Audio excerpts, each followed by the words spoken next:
After 4 years of marriage, my husband had an affair and the other woman got pregnant. I was alone at the hospital taking care of my mother when my husband called outside the ward. He asked me, "Do you choose our daughter or the house?"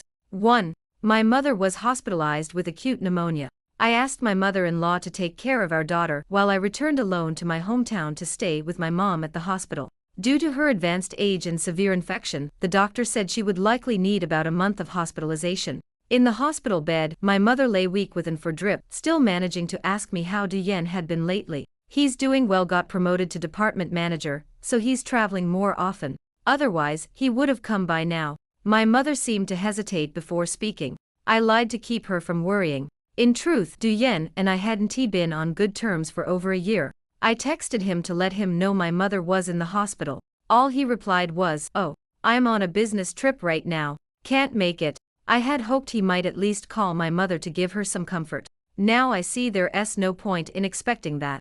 Duyen's changes made me feel like I was dealing with two different people. Back when we were dating, he took care of me in every way possible, making me mistakenly believe that after my father, he was the man who cherished me most in this world. He was 2 years older than me. When I first joined the company as an intern, I was assigned to his team. Company policy required every new employee to be mentored by senior staff, so he essentially became my supervisor. For all the work matters I didn't understand, no matter when I asked, he would patiently teach me. I was quite diligent, learning with all my might. Whatever he taught during the day, I'd make sure to memorize it after work, never allowing myself to forget. If Duyen taught me something once, he basically never needed to teach it again. No matter what task I took on, I never complained and always delivered beyond expectations.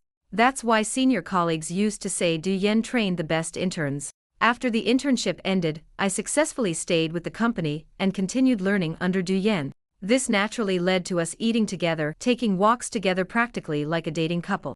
Gradually, he started inviting me to weekend movies, sending me flowers, confessing his feelings, and we naturally became a couple. After 2 years of dating, we naturally got married, then had a daughter, and I resigned to stay home raising our child. From the moment I decided to be with him, marriage was always the end goal. From our wedding day, I was committed to staying together for life. But now, just as this long journey begins, I'm about to be abandoned. People often say some men change after marriage. Now I've truly experienced it.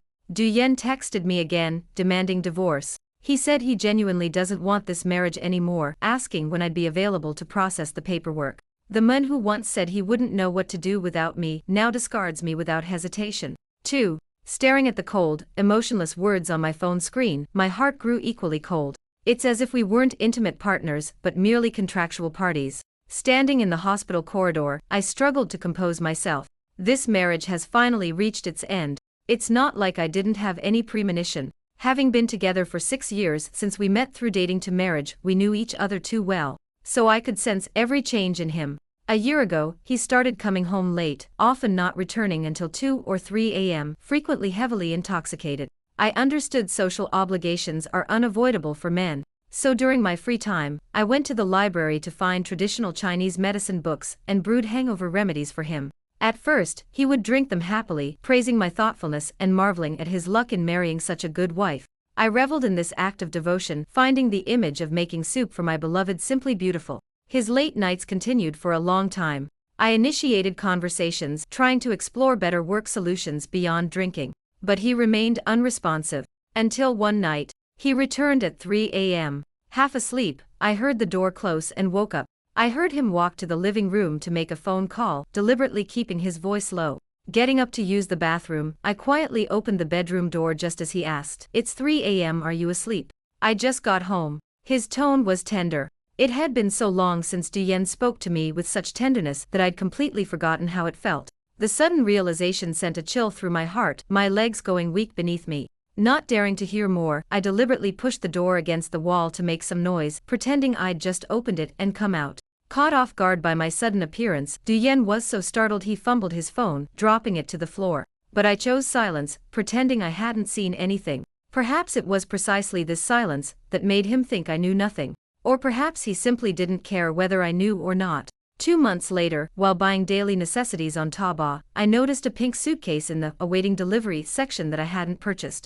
This Taobao account had been registered during our relationship as a memento, using the pinyin of both our names, linked to his bank card. We'd always used this account to shop together. Back then, I loved buying couples accessories, purchasing jerseys of his favorite basketball team, wearing matching outfits on weekends. Usually I'd select the styles, screenshot them to him, and if he had no objections, would proceed with payment directly. Since my favorite color is blue, I rarely bought anything pink. So this suitcase definitely wasn't bought for me. I clicked to check the shipping address. It was another residential complex. When I asked Du Yen about the suitcase, he was shaving. Probably not expecting my question, his movements hesitated for a moment as he avoided looking at me. Then he lowered his head and said somewhat quietly, "It's for a friend. Lost a bet and had to buy it for them." I've always been reasonable. I dislike making something out of nothing, dislike arguments, and would never make unreasonable demands. Besides, such things don't count as concrete evidence anyway. So although it bothered me somewhat, I didn't press for explanations, not wanting unnecessary tension between us as a couple. Of course, this kind of discomfort wouldn't be a one-time occurrence. A month later, he went to Guangzhou with his buddies to watch a match, saying it was just guys going, so I didn't suggest joining. Also, with the child to take care of, it wouldn't have been convenient anyway. I've never cared much about football or basketball. He has his hobbies and I have mine. He knows I've always respected his interests, so I never question him about his usual game watching or sports activities. Because I've always believed that if two people get married yet have to constantly be on guard against each other, you suspecting me, I suspecting you, how exhausting would that be? What's the point of such a marriage?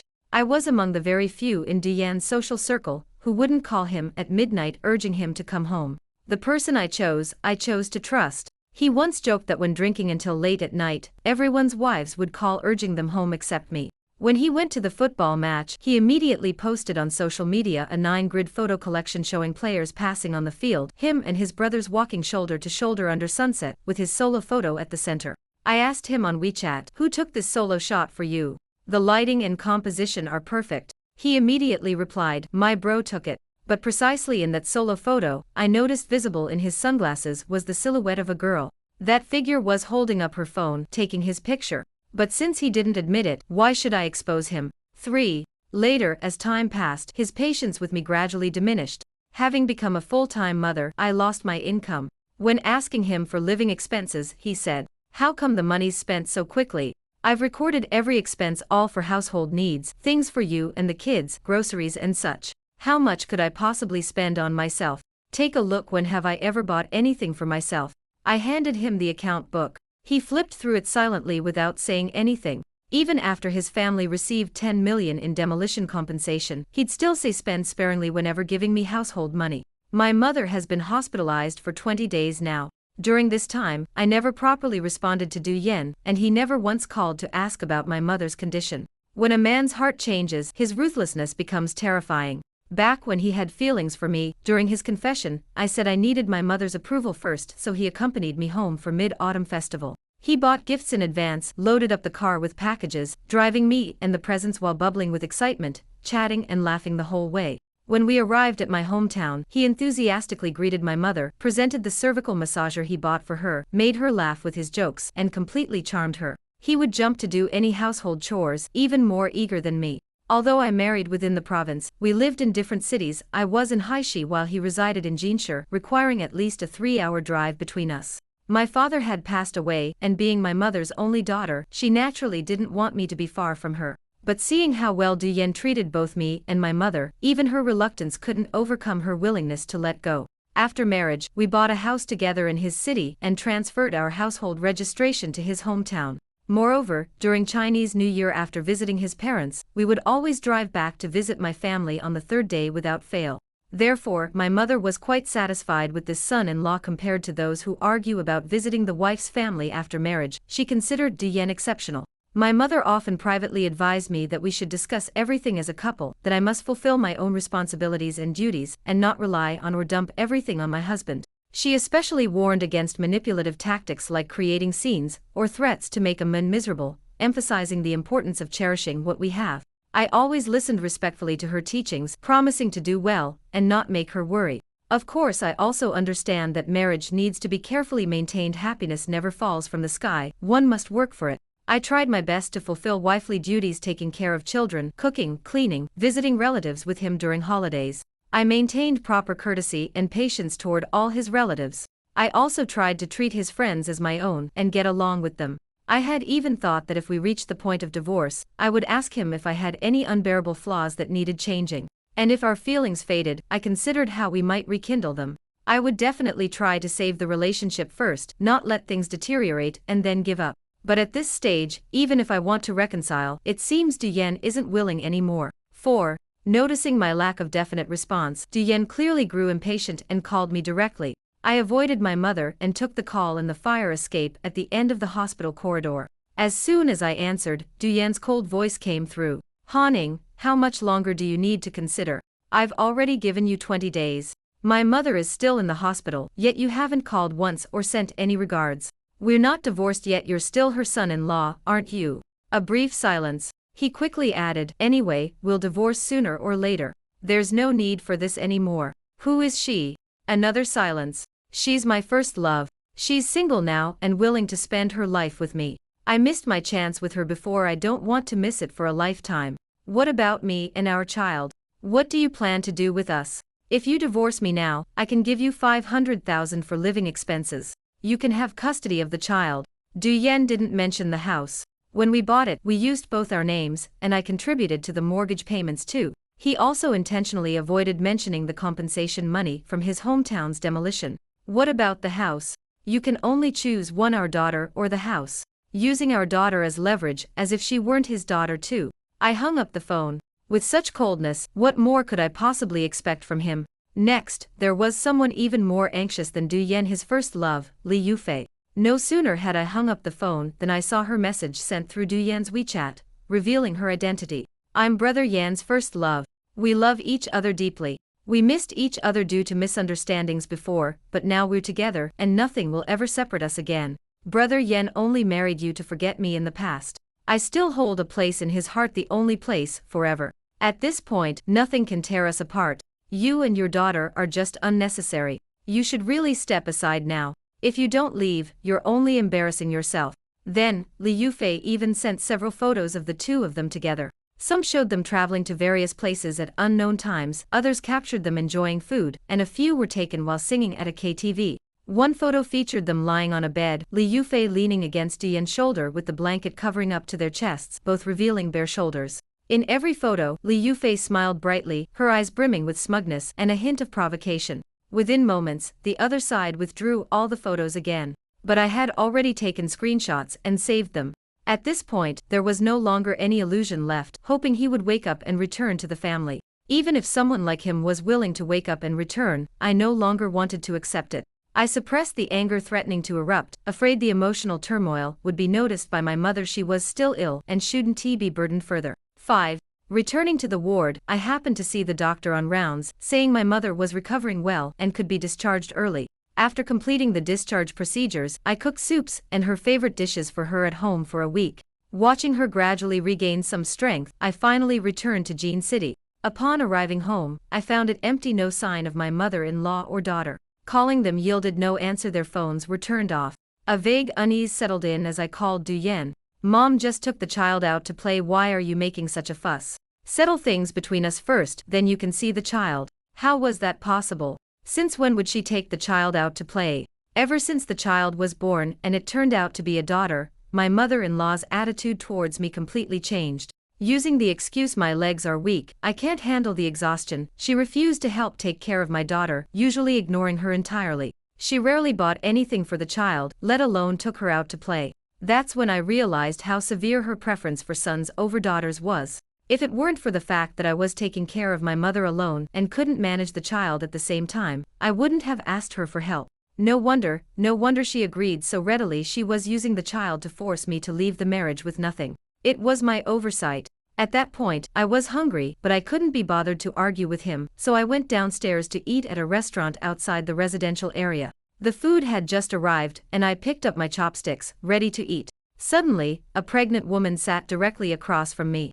I assumed she was waiting for her order and looking for a seat, so I didn't pay much attention. When I casually glanced up at her, I was shocked to realize it was Li Yufei, the woman in the photo, leaning against Duyen. She lifted her chin, her eyes practically raised to the sky. Duyen then sat down beside her, looking slightly uneasy. But there was no trace of guilt, at least none that I could see on his face. Li Yufei rested her right hand on her large belly, leaning back against the chair. Her eyes held naked provocation. I averted my gaze. Who cared? A good meal mattered more than anything.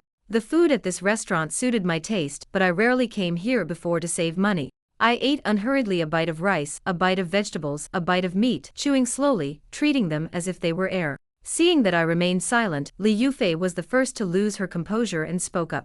How can you still eat? Brother Yan doesn't he want you anymore? Why shouldn't I? If someone as shameless as you is still doing fine, I should eat even better, shouldn't I? Come to think of it, shameless people probably stay shameless because their shamelessness blinds them to their own shamelessness. Li Yufei curled her lips. I've always known that Mother Du disliked you. She never helped take care of your daughter, nor was she willing to live with you. It's different for me. Mother Du has always liked me, and now that I'm carrying the Du family's grandson, she treasures me even more. Of course, I'm also Brother Yan's treasure. Brother Yan never called you baby, did he? Indeed, he never did. Du Yan didn't say many sweet words to me. While couples usually give each other pet names, we didn't have that between us. But I just kept eating my meal. The bond between Brother Yan and me is something you can't compare to. I was the one who grew up with him. Though you didn't have a wedding ceremony when you married, Brother Yan promised me a romantic and beautiful wedding. When will you two divorce? I can't wait anymore.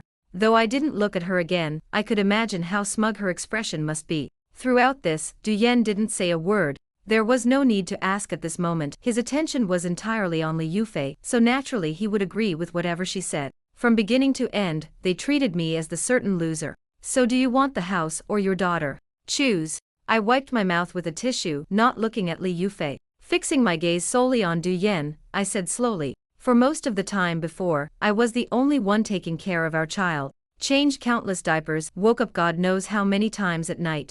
When the child got sick, I had to rush to the hospital even in the middle of the night. To be honest, from the child's birth until now, I've hardly had a good night's sleep. It's been truly exhausting. As the father, it's your turn to take care of our child now. I haven't traveled or relaxed for so long. It's time for me to see the world. Goodbye to you both. It's not that I don't care about my child. But since he's now using our child as leverage by denying me visitation, banking on me certainly choosing our child, I won't play by his rules. 6. Returning home, I packed my clothes and daily necessities, grabbed my suitcase, and walked out. Passing by that restaurant, I glanced inside. Both of them were staring at me in unison, as if watching to see what I would do next. I walked straight past. I dialed my best friend Lu Qing's number. We'd agreed earlier that I'd go to her place for dinner. When she opened the door and saw me holding a suitcase, her eyes held a trace of confusion. I explained the situation to her. She fell silent, her gaze carrying both understanding and heartache. Lu Qing has been my closest friend since middle school. Later, we ended up working in the same city. Though she is often busy and we don't meet as frequently, in both our hearts, we've always remained each other's best friend. You break my heart. I've always wished for my friend to be happy. Whatever decision you make now, I'll stand by you. Stay here as long as you need. Truthfully, I did plan to stay at her place for a while because I was waiting. As long as I don't file for divorce, the dreamy, romantic wedding Li Yufei desires will just have to keep waiting. She desperately wanted that so-called romantic wedding, but I didn't. A few days later, Du Yan reached out and invited me to a video call on WeChat. As soon as I answered, I saw my daughter calling out Mom through the screen. Visibly thinner, she asked me, Mom, when are you coming back? I miss you. My heart ached, but I forced myself to stay composed. Mom's still busy. When I'm done, I'll come back with gifts for you, okay? I comforted her without letting my own sadness show, and ended the call. Du Yan texted me, come back. We need to talk. It seemed Li Yufei was in a hurry to get married. I returned to that house. Li Yufei wasn't there, but Du Yan's mother sat on the sofa while he was on the phone on the balcony. Without greeting her, I poured myself a glass of water, and sat directly across from her on the small sofa. His mother spoke first, still can't let go. If you can't keep Du Yan, don't force it. Save yourself some dignity. I was speechless. When my mother was hospitalized, Du Yan didn't visit, or even make a phone call. He said since we were getting divorced anyway, it wasn't necessary. In that case, I don't need to call you mother anymore either. I put down the water glass. Auntie, as of today, I've only known him for 6 years in total. You gave birth to him and raised him for 32 years, yet only managed to produce such a cheating scumbag during marriage. You've already lost all dignity. Where do you get the nerve to criticize me? His mother was stunned, never expecting the always obedient me to actually talk back to her. Her face twisted in anger, making her whole expression appear both terrifying and ugly. She pointed at me, stammering you for a long time without managing to say anything coherent, then gave a heavy humph, before immediately getting up and heading for the door. Just as she opened the door, she saw Li Yufei standing outside, apparently about to come in. Li Yufei greeted her sweetly, and Du Yan, probably having heard her voice, turned around and walked back into the living room. Seeing my unhurried demeanor, Du Yan spoke up, Fei and I have discussed it. After we get married, taking care of 2 children would be inconvenient. The children can stay with you, and the house will go to me. I want both the children and the house. As for money, I demand 5 million. This is the compensation you owe me, plus child support. Li Yufei shrilled sharply, you've got quite the nerve, wanting everything. There's no such easy deal. I slowly leaned back into the sofa, exactly, there's no such easy deal. Committing adultery during marriage, cohabiting with another woman. Du Yan, I wonder if the law will side with you or me. What would your company leaders think of you? And your mother who cares so much about appearances? At that time, my mother was discharged early from the hospital, and I returned to Jinshi ahead of schedule. I quietly went to the residential address Du Yan had filled out when purchasing the suitcase, staked out until I saw him and Li Yufei going out together, then obtained video footage of them entering and exiting together through connections. In addition to all the previous call recordings with them, along with screenshots preserving their WeChat chat records and images. I'm truly grateful to Li Yufei, this legally ignorant woman, for thinking a man's love could coerce me into giving up the house and money. I took a sip of water. So, when do you think would be the most appropriate time for me to publicly release this evidence? Both widened their eyes. Du Yan clenched his back teeth and remained silent. I knew it wasn't remorse for his marital infidelity, just regret for being careless enough to let me obtain the evidence. Li Yufei shook Du Yan's arm, signaling with her eyes. I'll give you some compensation, but the child support I'll pay that gradually later. Both compensation and child support must be settled in one lump sum. I need to see the money transferred to my account before processing any paperwork with you. Li Yufei interrupted, we don't have that much money to give you all at once. Du Yan looked up, I said I'll pay gradually, and I will. The house is already yours, can't you even trust me on this? I stared coldly into his eyes, I trusted you enough to marry you before. Look how that turned out. After a long silence, Du Yan finally gritted his teeth and nodded. Li Yufei remained glued to his side, her gaze at me sharp enough to devour me alive. I smiled faintly without speaking. As they stood up to leave, Du Yan turned back and said, the child is downstairs. Go pick her up. 7. Just as I reached the underground parking lot, I saw the child trotting unsteadily toward me, tiny hands wiping at her tears. I hurried toward her, bending down to gather her completely into my embrace. The moment she was in my arms, she clung tightly to my neck. She finally couldn't hold it in any longer and burst into loud, wailing sobs. Holding her, I said nothing, only gently patting her back. From birth, she'd never been apart from me for so long. These past few days must have been terrifying for her. My heart ached with guilt and pain for putting my child through this. After we got home, after a long while between sniffles, she asked, doesn't mommy want me anymore? Of course I do. Mommy will always be yours. Then did daddy stop wanting mommy? Did daddy stop wanting us? I wasn't prepared to answer this question yet. I wanted to tell her that mom and dad just aren't suitable to continue living together, so we chose to separate. But we'll still both be her parents. It's not her fault, there's no need to be afraid. If she studies hard in the future, becomes independent and strong, and learns to take care of herself, she won't have to fear anyone leaving. Du Yan transferred the property deed to my name alone and deposited 5 million into my account. Only then did I leisurely go to the Civil Affairs Bureau. That day, Li Yufei also went.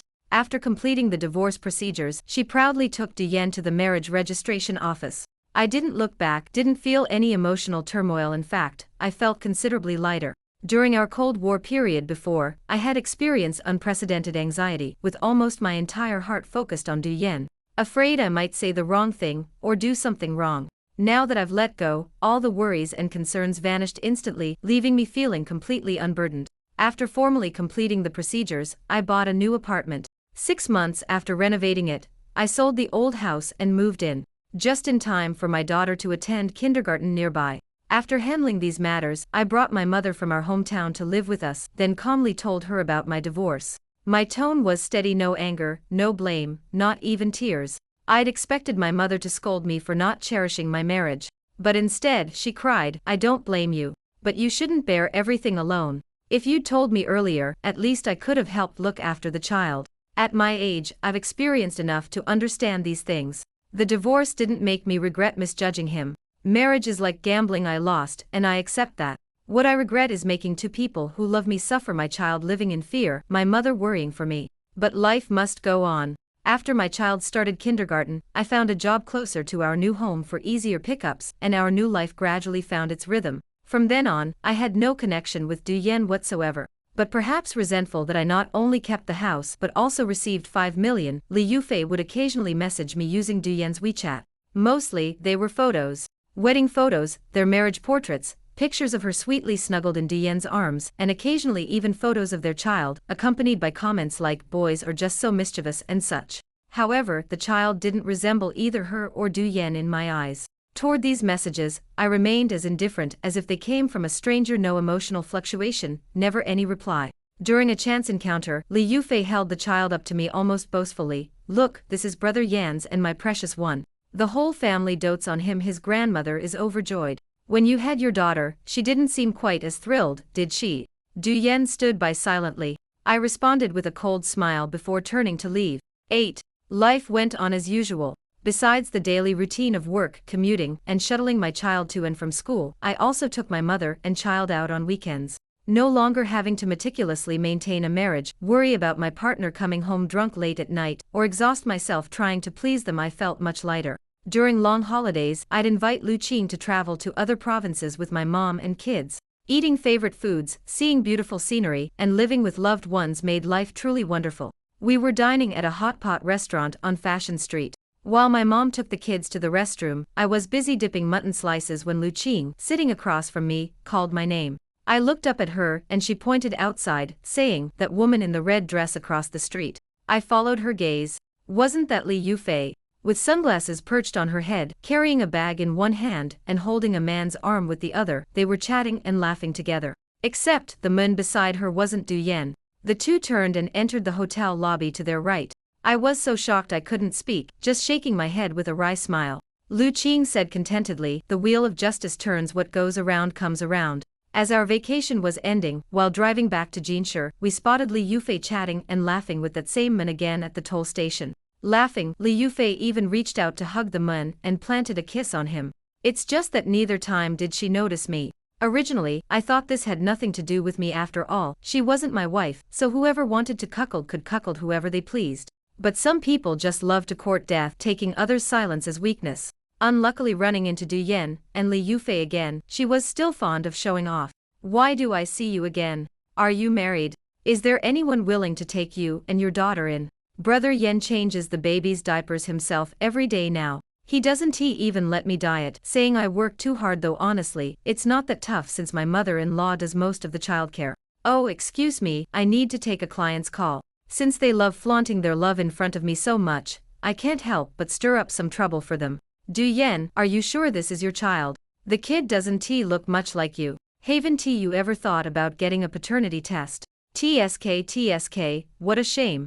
Du Yen's face darkened. He knew I never spoke without basis. After finishing her call, Li Yufei walked over excitedly and affectionately called out, "Brother Yen." Du Yen clenched his teeth, ignoring her, just staring at me with anger and resentment in his eyes. Whether he hated me for saying those words or was angry because he doubted Li Yufei, I couldn't tell. Whatever, I walked away. 9. 3 months later, Du Yen called, his voice hoarse. "Aying, I went to look for you. You sold our old house. Where are you? I want to come see you." I could hear the depression in his voice, but I still didn't want to say anything, letting him talk on. As it turned out, Li Yufei didn't cherish him that much either. She had left him back then because he was poor. She approached him again only after hearing about the 10 million yuan compensation from the demolition of Du Yen's hometown property. It was just a trial attempt, but unexpectedly, Du Yen still had lingering feelings. So Li Yufei conspired with her boyfriend to force Du Yen to divorce me by faking a pregnancy. After marrying Du Yen, out of trust, he transferred part of the money to her. As it turned out, Li Yufei and her boyfriend were spending Du Yan's money together. Now that they're divorced, naturally a portion of the money was taken by Li Yufei too. The boy they thought was the Du family's treasure actually belonged to Li Yufei and her boyfriend. "Aying, I miss you so much. Now I only have you and our daughter." I couldn't help saying, "We don't belong to you. Didn't we divorce long ago? Didn't you voluntarily give up custody of our daughter?